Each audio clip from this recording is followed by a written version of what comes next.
ఎండ కొడతాను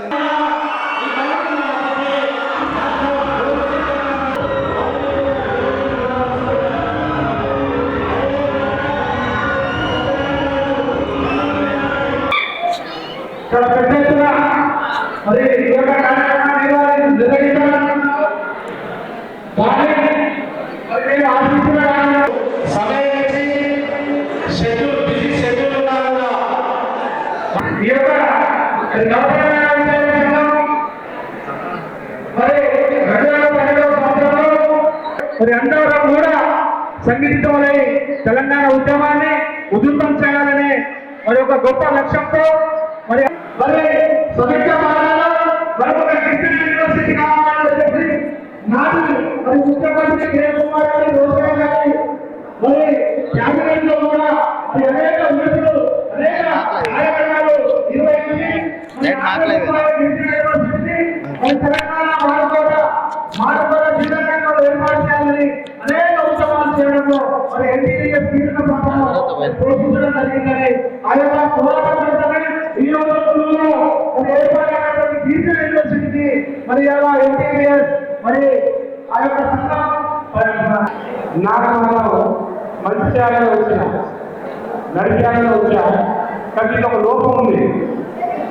జేబులు నొప్పి కానీ చదువుకునే విద్యార్థి లోపం గట్టిగా ఉండాలి, రావడానికి ఇష్టపడాలి. రూపాయి పెట్టేదిన్నా పర్లేదు, మీ రూపాయి ఇవ్వాల్సిన అవసరం లేదు. వచ్చినప్పుడు తీసుకుందాం, ఏదో ఉన్నదో గట్టిగా అనుకుంటాం. కానీ పిల్లలు ప్రోత్సాహం లేదు. మరి ఇప్పుడున్న మా కాశీరామ్ గారు చేసినట్టు ఏది మొత్తం సోషల్ జమానా పెరిగింది, చదువుకోవాలనే ఆలోచన తగ్గింది. పిల్లలకి షార్ట్కట్ దొరాలుకుంటున్నారు, ఇంటర్నెట్ మొబైల్లో ఉండిపోతున్నారు. తల్లిదండ్రులు కూడా పిల్లల మీద అంతగా అవగాహన చూపించదు. మరి కోవిడ్ తర్వాత 2019 తర్వాత పిల్లల పట్ల తల్లిదండ్రులకు పిల్లలకి కూడా రేపటి భవిష్యత్తు మీద ఆలోచన లేదు.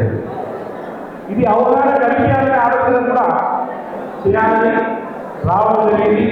మా కాశీరామ్ గారికి, మా రాష్ట్ర విద్యార్థి గారికి, మరణ గారికి, రామణ గారికి, సుభాష్ గారికి, రవీంద్ర గారికి, సురేష్ గారికి, అలాగే మా మీడియా మిత్రులకి, అలాగే ముఖ్యంగా మీరు చెప్పడం మర్చిపోయిన మిత్రులారా, ఇవాళ విద్యార్థి శతాబ్ది ఉత్సవాల సభలో కనీసం ఒక మాట అయినా వీళ్ళకి ముందు అడిగే పెట్టారు. బాబు మనం మాట్లాడుతూ ఉన్నాం, పిల్లలకి ఆగలేదు 10 నిమిషాలు మీకు కూడా ఆగకూడదు. మీ రోజులో కనీసం మీరు తినకపోతే నాకు ఎస్పీపీఓ గ్యాస్ లాంటి వస్తుంది. మీకు అలాంటి చూస్తే మంచి కావాలంటే కొన్ని గడియలు వెయిట్ చేయాలి. వెయిట్ చేయగలిగే మంచి జరుగుతుంది. ఓపిక కలిగే పర్వాలేదు. ఓపిక లేకుండా ఏం కాకుండా ఒక రోజు కూర్చోబెట్టిన ఒక ఇంటర్వ్యూ ఇచ్చి కానీ ఇంటర్వ్యూ 10 నిమిషాలు నిలబెట్టినది ఇంటికి వస్తే ఎవరికి కాదని మనదే కాదండి. అదే వచ్చే వరకు వాళ్ళు కూడా లోపల వెయిట్ చేస్తూ చూస్తున్నారు.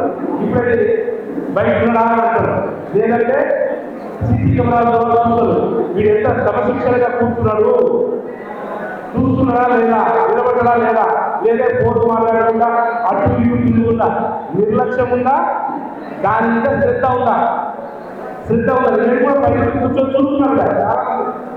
ఎవరెవరు ఏం చేస్తున్నారు, పక్కన మందగానే ఎవరు, పక్కన మందగానే ఎవరు చెప్పే ఎటువంటి మాట్లాడే విధానం ఎవరో తిరుగుతున్నారు. రోజు మాట్లాడతామా, రోజు కూర్చోగలమా? అలాగే రోజు ఇక్కడ కూర్చున్నాను ఇక్కడ ఒక్కొక్కరు ఒక అనుభవం ఉంటుంది. ఆ అనుభవం మీకు అవసరం. ఈ అనుభవం రాబోయే కాలంలో మీకు అవసరం. కాబట్టి మీకోసం అవసరం. దాంట్లో భాగంగా బాబు గవర్నమెంట్ ఉద్యోగస్తులు, కేంద్ర రాష్ట్ర ప్రభుత్వాలు పోటీ పథకాలు పెట్టారు బతకడానికి. కానీ నాగరికత తెలవకపోవడమో, ఎడ్యుకేషన్ లేకపోవడమో, అది వ్యవస్థని కేర్లెస్ చేయడం, ఏదో లోపం బాధగా కాదు. నేను చెప్పాను కదా, ఒకసారి మనకు మంచి కావాలంటే 10 సార్లు కాదన్న, నాకు ఈ స్కీమ్ కాదు. ప్రధానమంత్రి చాలా స్కీమ్ ఉన్నాయి, గోల్డెన్ స్కీమ్ కదా, కానీ గ్రామీణ స్థాయికి రావట్లేదు, గ్రామీణ స్థాయికి రావట్లేదు, చెప్పట్లేదు. పోనీ వినాలనే కోరిక మనకు లేదు. ఎంతసేపు యూట్యూబ్లో వాడే చెప్పాడు, పవన్ కళ్యాణ్ చెప్పాడు, అల్లుడంటే ఎక్కువసేపు చూస్తారు తప్ప ఈ ప్రధానమంత్రి స్కీమ్ ఏముంది, రాష్ట్ర పథకాల స్కీమ్లు ఉన్నాయి, మా తల్లిదండ్రులు చూసేసా నాకేమో పథకాలు ఆలోచిస్తారా అలాంటి చూడకుండా